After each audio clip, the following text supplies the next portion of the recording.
ആറ്റിക്സ് അക്കാദമിയുടെ മറ്റൊരു വീഡിയോ ക്ലാസ്സിലേക്ക് നിങ്ങൾക്ക് ഏവർക്കും സ്വാഗതം. നാം തേർഡ് ചാപ്റ്റർ ആണ് പെഡഗോഗി സബ്ജക്റ്റിൽ ചർച്ച ചെയ്തുകൊണ്ടിരിക്കുന്നത്.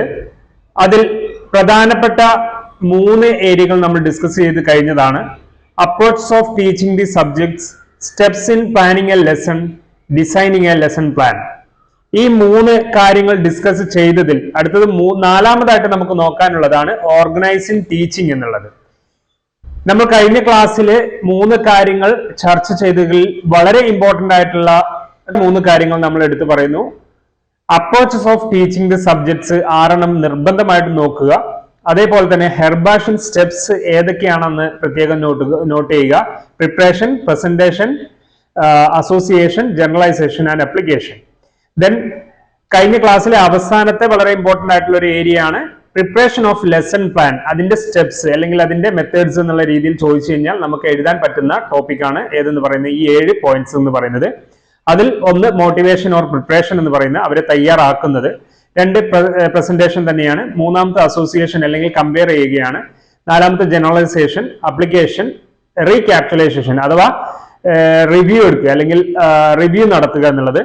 ദെൻ 7ാമത്തത് അസൈൻമെന്റ് അല്ലെങ്കിൽ ഫോളോ അപ്പ് നടത്തുക എന്നുള്ളത്. ഇങ്ങനെ 7 കാര്യങ്ങളാണ് പ്രിപ്പറേഷൻ ഓഫ് ലെസൺ പ്ലാനിൽ നമ്മൾ നോട്ട് ചെയ്ത് എസ്സേയിൽ കോട്ട് ചെയ്യേണ്ടതായിട്ടുള്ള കാര്യം.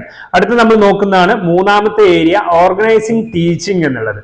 ഈ ടീച്ചിങ് നമ്മൾ ഓർഗനൈസ് ചെയ്യുന്ന സമയത്ത് 3 കാര്യങ്ങൾ അതിൽ പ്രത്യേകം നോട്ട് ചെയ്യേണ്ടതുണ്ട്. അത് മെത്തേഡ്സ് എന്ന രീതിയിലോ ലെവൽസ് എന്ന രീതിയിലോ, ടീച്ചിങ് മെത്തേഡ്സ് എന്ന രീതിയിലോ ടീച്ചിങ് ലെവൽസ് എന്ന രീതിയിലോ നമുക്ക് ചോദിക്കുന്നതായിരിക്കും. ആ 3 കാര്യങ്ങൾ എന്ന് പറയുന്നത് കുട്ടികളെ നമ്മൾ പഠിപ്പിക്കുന്നത് ഏത് രീതിയിലാണ്, അല്ലെങ്കിൽ ഫസ്റ്റ് ലെവൽ എന്താണ്, സെക്കൻഡ് ലെവൽ എന്താണ്, തേർഡ് ലെവൽ എന്താണ്, അതിൽ മെത്തേഡ് എന്താണ് എന്നുള്ളതാണ് ഇവിടെ നോട്ട് ചെയ്യുന്നത്. അതിൽ ഫസ്റ്റ് കുട്ടികളുടെ മെമ്മറൈസേഷൻ അല്ലെങ്കിൽ മെമ്മറി ലെവൽ കൂട്ടുന്ന തരത്തിൽ അല്ലെങ്കിൽ ഇൻഫോർമേഷൻസും നോളജും ഒക്കെ കൊടുക്കുന്ന തരത്തിൽ കുട്ടികളെ വളർത്തിക്കൊണ്ടുവരിക ഒന്നാമത്. 2ാമത് അതായത് മെമ്മറി കപ്പാസിറ്റി ഡെവലപ്പ് ചെയ്യുന്ന രീതിയിലേക്കുള്ള പഠനം നടത്തുക. 2ാമത്തെ ലെവൽ എന്ന് പറയുന്നത് അണ്ടർസ്റ്റാൻഡിങ് നടത്തുക അല്ലെങ്കിൽ പഠിപ്പിക്കുന്ന കാര്യങ്ങൾ മനസ്സിലാക്കിക്കൊണ്ട് പഠിപ്പിക്കുക. 3ാമത്തെ കാര്യം എന്ന് പറയുന്നത് ഈ മനസ്സിലാക്കി പഠിച്ച കാര്യം കുട്ടികൾ ജീവിതത്തിലേക്ക് പകർത്തക്കത്തക്ക രീതിയിൽ പഠിപ്പിക്കുക എന്നുള്ളതാണ്. ഓക്കെ, അപ്പോൾ ഏറ്റവും ഹയർ ലെവലിലുള്ള ഒബ്ജക്റ്റീവ് ആണെന്ന് പറയുന്നത് റിഫ്ലക്റ്റീവ് ലെവൽ ലേണിംഗ് എന്ന് പറയുന്നത് റിഫ്ലക്ഷൻ കുട്ടികൾ ഉണ്ടാക്കുക എന്നുള്ളത്. നമ്മൾ പഠിപ്പിക്കുന്ന കാര്യങ്ങൾ വഴി കുട്ടികളിൽ ഒരു റിഫ്ലക്ഷൻ ഉണ്ടാവുക, ആ കുട്ടികളിൽ ഒരു മാറ്റം കൊണ്ടുവരാൻ സഹായിക്കുക നമ്മളെ പഠിപ്പിക്കല്. അതേപോലെ തന്നെ കുട്ടികളുടെ ആ ക്യാരക്ടർ ഫോർമേഷൻ നടത്താൻ നമ്മളെ പഠനം സഹായിക്കുക. അതൊക്കെയാണ് ഹയർ ലെവലിലുള്ള ഒബ്ജക്റ്റീവ് എന്ന് പറയുന്നത്. അപ്പോൾ ആ 3 കാര്യത്തെ തന്നെയാണ് ബേസ് ചെയ്തുകൊണ്ടാണ് ഓർഗനൈസിങ് ടീച്ചിങ് എന്നുള്ളത് പറയുന്നത്. അപ്പോൾ അതാണ് അവിടെ നോട്ട് ചെയ്യേണ്ടത്. ഓർഗനൈസിങ് ടീച്ചിങ് എന്ന് നമ്മൾ ചോദിക്കുമ്പോൾ, ലെവൽസ് ഓഫ് ടീച്ചിങ് എന്ന് ചോദിക്കുമ്പോൾ, മെത്തേഡ്സ് ഓഫ് ടീച്ചിങ് എന്ന് ചോദിക്കുമ്പോൾ ഈ 3 കാര്യത്തെ ഉൾപ്പെടുത്തിക്കൊണ്ട് തന്നെയായിരിക്കണം നിങ്ങൾ എന്ത് ചെയ്യേണ്ടത്, ഇവിടെ പറഞ്ഞു കൊടുക്കാൻ നിങ്ങൾ ശ്രമിക്കേണ്ടത്. ഒരു കാര്യം നിങ്ങൾ പ്രത്യേകം നോട്ട് ചെയ്യുക, ഈ BEd എല്ലാ സബ്ജക്റ്റിലുള്ളവർക്കും ആവശ്യമായിട്ടുള്ള പെഡഗോഗി, ജനറൽ പെഡഗോഗി ഏരിയയാണ് നമ്മൾ 80% ആദ്യം നമ്മൾ ഡിസ്കസ് ചെയ്യുന്നത്. അപ്പോൾ ക്ലാസ്സിൽ നിങ്ങൾ ഏത് സബ്ജക്റ്റ്, അല്ലെങ്കിൽ സോഷ്യൽ സയൻസോ എക്കണോമിക്സോ ഹിസ്റ്ററിയോ ജോഗ്രഫിയോ പൊളിറ്റിക്കൽ സയൻസോ ഇംഗ്ലീഷോ മാത്സോ ഫിസിക്കൽ സയൻസോ നാച്ചുറൽ സയൻസോ ഏത് സബ്ജക്ട് തന്നെയാണെങ്കിലും എല്ലാ സബ്ജക്റ്റിലുള്ള കുട്ടികളും ജനറൽ ആയിട്ട് പഠിക്കേണ്ടതായിട്ടുള്ള പെഡഗോഗിക്കൽ ഏരിയ എടുത്തുകൊണ്ട് സെലക്ട് ചെയ്തിട്ടാണ് ആദ്യം നിങ്ങൾക്ക് ഞാൻ ക്ലാസ് തരുന്നത്. അപ്പോൾ അതുകൊണ്ട് അത് 80% അത് തന്നെയാണ്. നിങ്ങൾക്ക് ഓരോ സബ്ജക്റ്റിന്റെ 80% അത് തന്നെയാണ് പഠിക്കാനുള്ളത്. പ്രത്യേകം നോട്ട് ചെയ്യുക. എന്നിട്ട് അതുകൊണ്ട് എന്ത് ചെയ്യുക, തരുന്ന ക്ലാസ്സുകൾ നിർബന്ധമായിട്ടും വളരെ കൺസോൾട്ടേറ്റ് ചെയ്തുകൊണ്ടാണ്, വളരെ പ്രിസൈസ് ചെയ്തുകൊണ്ട് പോയിന്റ് ഔട്ട് ചെയ്യുന്ന രീതിയിൽ മാത്രമാണ് ക്ലാസ് തന്നിട്ടുള്ളത്. ആ ടെക്സ്റ്റ് ബുക്ക് ഒരു ടെക്സ്റ്റ് ബുക്ക് ഞാൻ എന്ത് ചെയ്തിട്ടില്ല, എലാബറേറ്റ് ചെയ്ത് ഞാൻ ക്ലാസ് തന്നിട്ടില്ല. അതുകൊണ്ട് ഇത് മസ്റ്റ് ആയിട്ട് നിങ്ങൾ എന്ത് ചെയ്യണം, ഈ പോയിന്റ്സുകൾ നോട്ട് ചെയ്ത് പഠിക്കാൻ വേണ്ടി ശ്രമിക്കുക. എങ്കിലായിരിക്കും നിങ്ങൾക്ക് ഒരു 70 to 80% മാർക്ക് സ്കോർ ചെയ്യാൻ കഴിയുക. അതുകൂടാതെ തന്നെ എക്സാം എഴുതുന്ന രീതി ഏതാണെന്ന് നിങ്ങൾക്കറിയാം. പിന്നെ എക്സാമിൽ വരുന്ന ക്വസ്റ്റ്യൻസ്, ഒബ്ജക്റ്റീവ് ടൈപ്പ് ക്വസ്റ്റ്യൻസ് 5 എണ്ണമാണ്, ഷോർട്ട് ആൻസേഴ്സ് 3 എണ്ണമാണ്, എസ്സേ ക്വസ്റ്റ്യൻസ് 5 എണ്ണവുമാണ് എന്നുള്ളത് നിങ്ങൾക്ക് എല്ലാവർക്കും അറിയാം.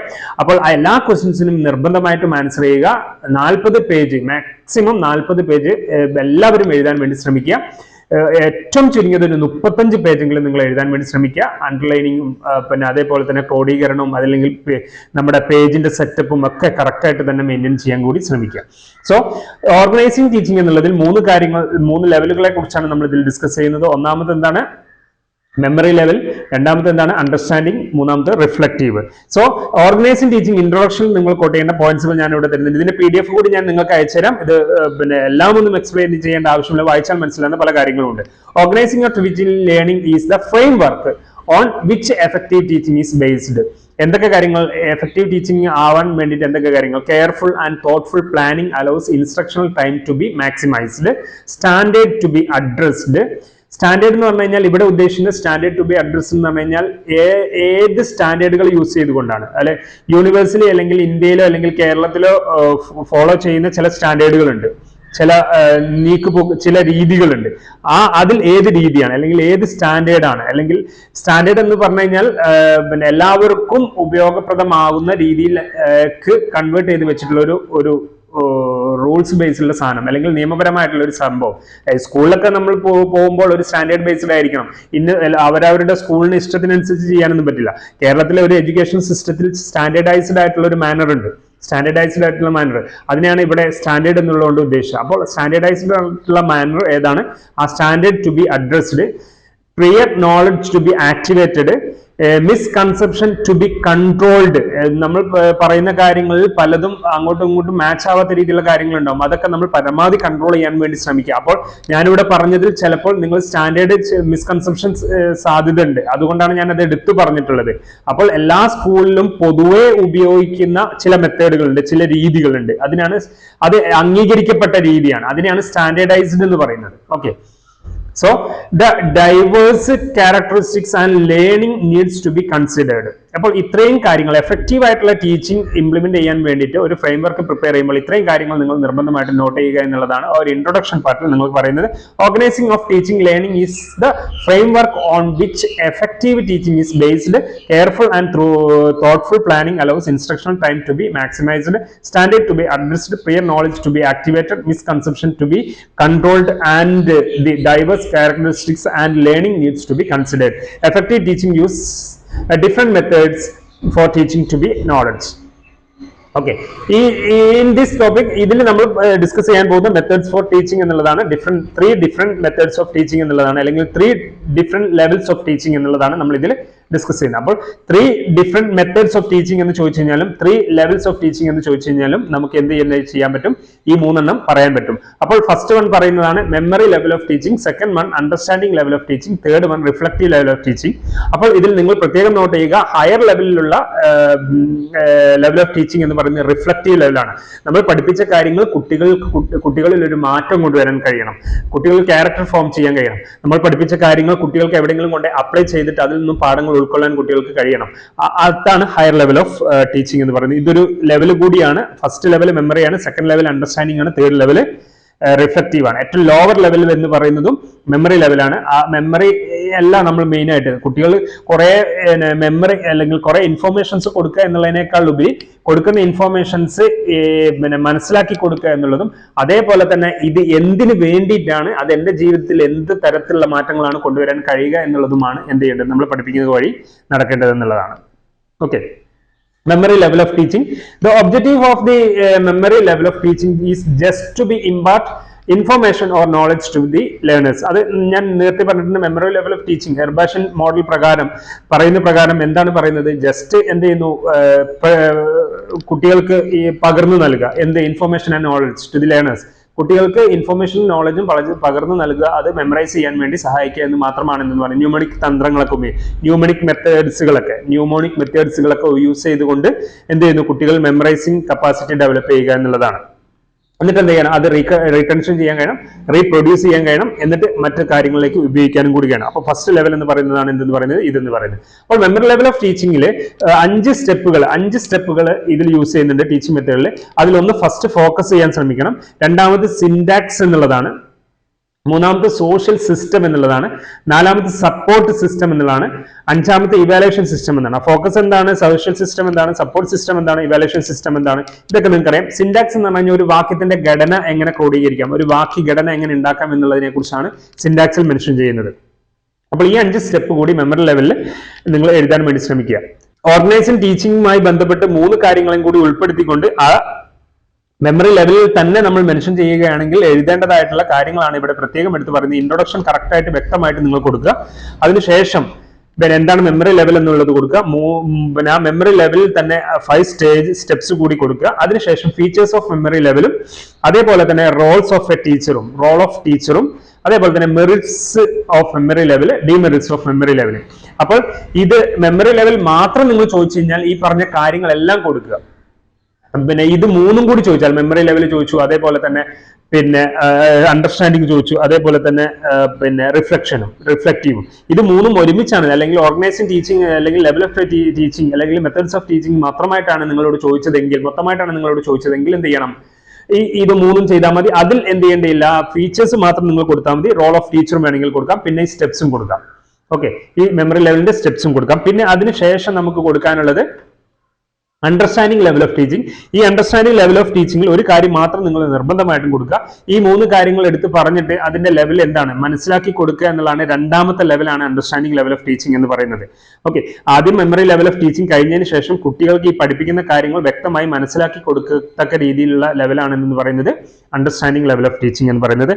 മൂന്നാമത്തെ സ്റ്റേജ് ആണ് ഏതെന്ന് പറയുന്നത് റിഫ്ലക്റ്റീവ് ലെവൽ ഓഫ് ടീച്ചിങ് എന്ന് പറയുന്നത്. ഈ റിഫ്ലക്റ്റീവ് ലെവൽ ഓഫ് ടീച്ചിങ്ങിലും അത്യാവശ്യം ഡീറ്റെയിൽഡ് ആയിട്ട് കുറച്ച് കാര്യങ്ങൾ ഡിസ്കസ് ചെയ്യുന്നുണ്ട്.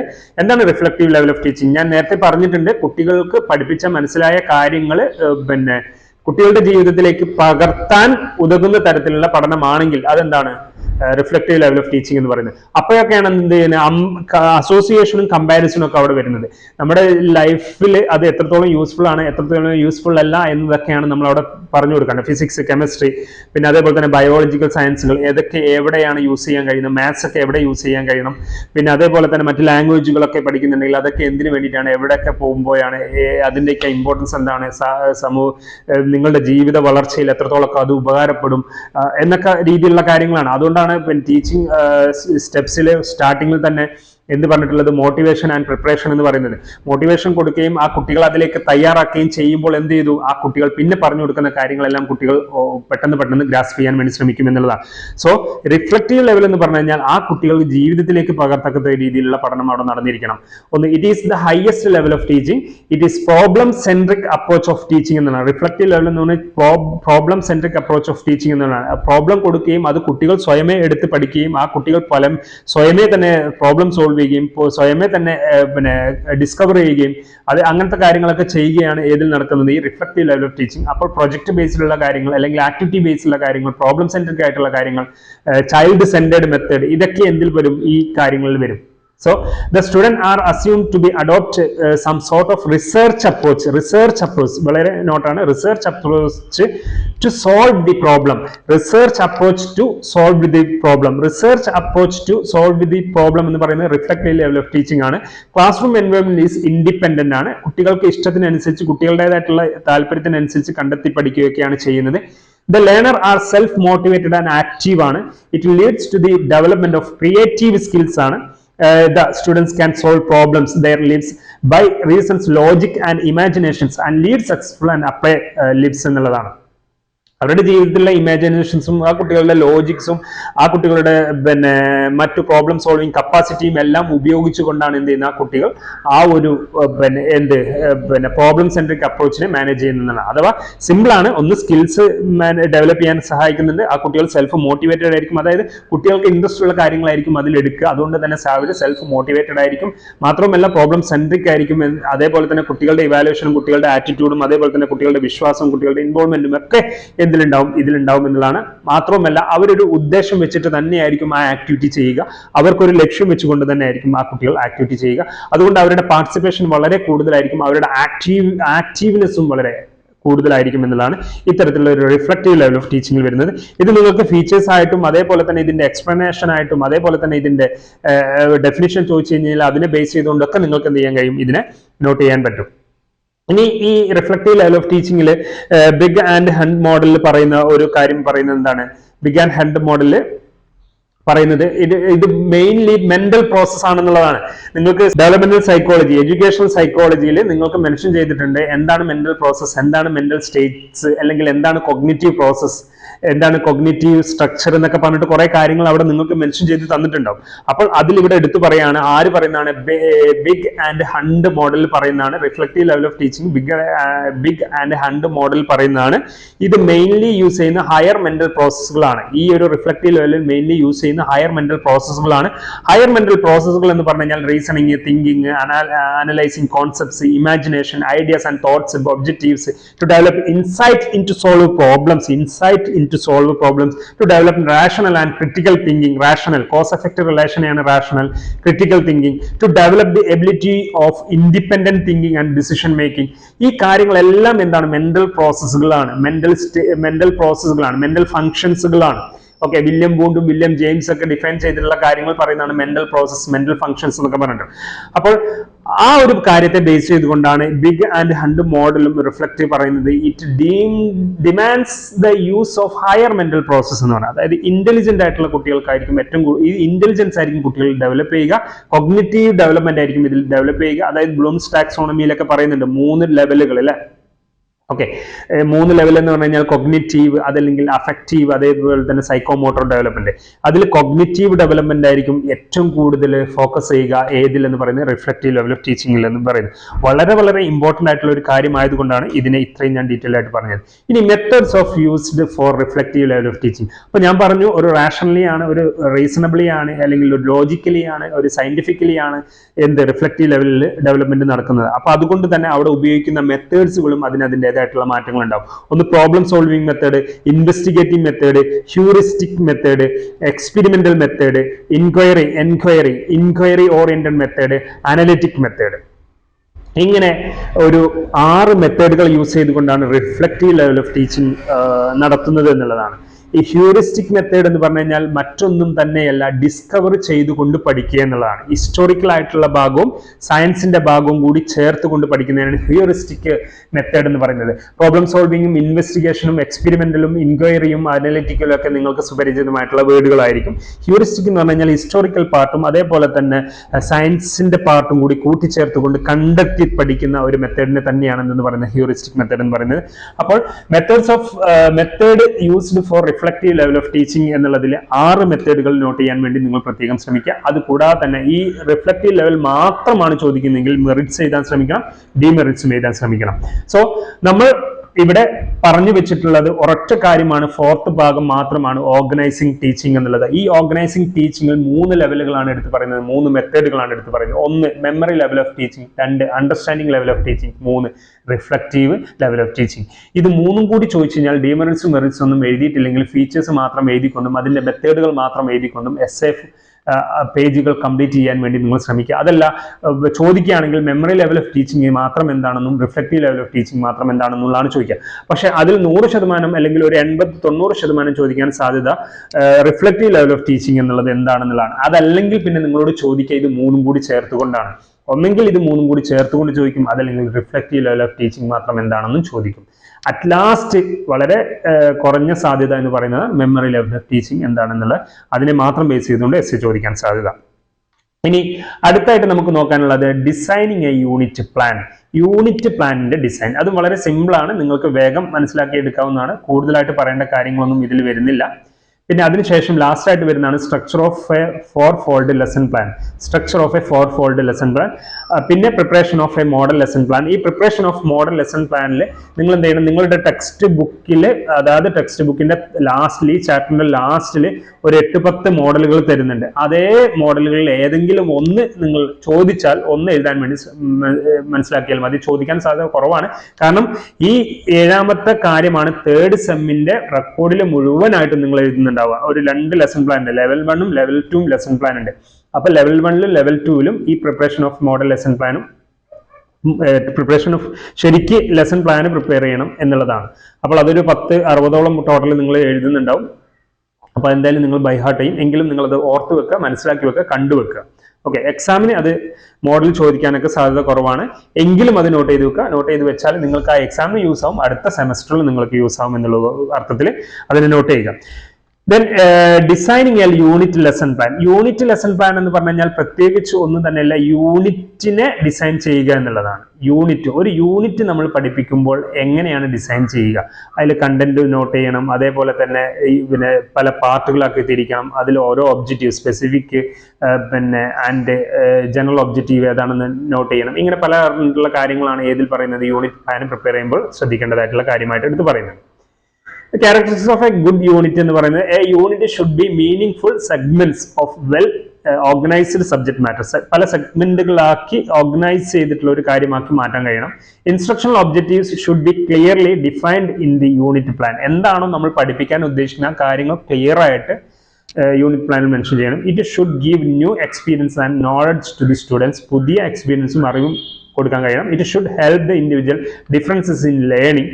A unit should not be too lengthily or too shortly. കുറെ ലെങ്ത്തും ആവരുത്, കുറെ ഷോർട്ടും ആവരുത്. The length of the unit should be such as to retain the interest of the student. കുട്ടികളുടെ ഇൻട്രസ്റ്റ് നഷ്ടപ്പെടുന്ന രീതിയിലേക്ക് എന്ത് ചെയ്യാൻ പാടില്ല, അതിന്റെ ലെങ്ത് കൂടി പോകുന്ന ഒരു സാഹചര്യം ഉണ്ടാവരുത് എന്നുള്ളതാണ്. സോ അതിനെ കേന്ദ്രീകരിച്ചുകൊണ്ട് തന്നെയാണ് അഡ്വാൻറ്റേജസ് ഓഫ് യൂണിറ്റ് പ്ലാൻ എന്നുള്ളതിലും പറയുന്നത്. ഇനി ഈ യൂണിറ്റ് പ്ലാൻ, ഇതിൽ ഏറ്റവും കൂടുതൽ യൂണിറ്റ് പ്ലാനിന്റെ സ്റ്റെപ്സുകളാണ് നോട്ട് ചെയ്യേണ്ടത്. നമ്മൾ പലപ്പോഴായിട്ട് ആവർത്തിക്കുന്നതാണ്. അതുകൊണ്ട് തന്നെ നിങ്ങൾ എല്ലാം കമ്പയർ ചെയ്ത് പഠിക്കുമ്പോൾ എല്ലാത്തിനും ആൻസർ ചെയ്യാൻ വേണ്ടി ശ്രമിക്കും. പലതും എന്ത് ചെയ്യുന്നുണ്ട്, റിപ്പീറ്റ് ചെയ്ത് വരുന്നുണ്ട്, അല്ലെങ്കിൽ സാമ്യമുള്ളതായിട്ട് വരുന്നുണ്ട്, സിമിലർ ആയിട്ട് വരുന്നുണ്ട്. അതിൽ സ്റ്റെപ്സ് പറയുന്നത്, യൂണിറ്റ് പ്ലാനിന്റെ സ്റ്റെപ്സിൽ ഒന്ന് analyse of content, state instructional objectives, instructional resources required, planning the learning activities, evaluating process, remedial measures. ഇങ്ങനെ 6 സ്റ്റെപ്പുകളാണ്. അത് എഴുതി വെക്കുക, എന്നിട്ട് അതിനെ തന്നെ എക്സ്പ്ലെയിൻ ചെയ്യുക. നിങ്ങളുടെ ടെക്സ്റ്റ് ബുക്കിൽ അതിന്റെ എക്സ്പ്ലനേഷൻസും കാര്യങ്ങളൊക്കെ പറയുന്നുണ്ട്. സോ നമ്മൾ ഇതുവരെ ചർച്ച ചെയ്ത് കഴിഞ്ഞിട്ടുള്ളത് അപ്രോച്ചസ് ഓഫ് ടീച്ചിങ്. അതിൽ 6 അപ്രോച്ചുകളുണ്ട്. Steps in planning a lesson, അതിൽ ഹെർബാഷ്യൻ സ്റ്റെപ്സ് പറയുന്നുണ്ട്. ഓർഗനൈസിങ് ടീച്ചിങ് മെത്തേഡ് അല്ലെങ്കിൽ ലെവൽ എന്നുള്ളതിൽ മെമ്മറി, അണ്ടർസ്റ്റാൻഡിങ് ആൻഡ് റിഫ്ലക്റ്റീവ്. ഇപ്പോൾ നമ്മൾ ഡിസ്കസ് ചെയ്തിട്ടുള്ള ഡിസൈനിങ് എ യൂണിറ്റ് പ്ലാൻ. ആ ഡിസൈനിങ് എ യൂണിറ്റ് പ്ലാനിന്റെ മെത്തേഡ് എത്രണ്ണമുണ്ട്, സ്റ്റെപ്സ് എത്രണ്ണമുണ്ട്, 6 എണ്ണമുണ്ട്. ഈ 6 എണ്ണം പ്രത്യേകം നോട്ട് ചെയ്ത് വെക്കുക. അപ്പോൾ അങ്ങനെയാണെങ്കിൽ നമുക്ക് ലാസ്റ്റ് പാർട്ടാണ് structure of A 4-fold lesson plan. അവസാനമായി കഴിഞ്ഞു. അതിൽ കൂടുതലായിട്ടൊന്നും പറയുന്നില്ല. ലെസൺ പ്ലാനിന്റെ 4 താളുകൾ അല്ലെങ്കിൽ 4 ഫോൾഡുകൾ ഏതൊക്കെയാണെന്നുള്ളതാണ്. ആ 4 ഫോൾഡുകൾ എന്ന് പറയുന്നത് പ്രധാനമായിട്ടും 4 എണ്ണം എന്ന് പറയുന്നത് 4 ഫോൾഡുകളായിട്ട് തിരിച്ചിട്ടുണ്ട്. അതിന്റെ 4 ഫോൾഡ് എന്ന് പറയുന്നത്, ഒന്ന് സെഷൻ ടൈം, ലെസൺ പ്ലാനിന്റെ സെഷൻ ടൈം. രണ്ടാമത്തെ മെറ്റീരിയൽസ്, ലെസൺ പ്ലാനിൽ ഉപയോഗിക്കുന്ന നമ്മുടെ മെറ്റീരിയൽസ് എന്തൊക്കെയാണ്. മൂന്നാമത്തത് കുട്ടികളുടെ പ്രീവിയസ് നോളജ് എത്രത്തോളം ഉണ്ട് എന്നുള്ളത്. നാലാമത്തത് നമ്മൾ അവിടെ ഉപയോഗിക്കുന്ന പ്രൊസീജിയേഴ്സ് എന്തൊക്കെയാണ്.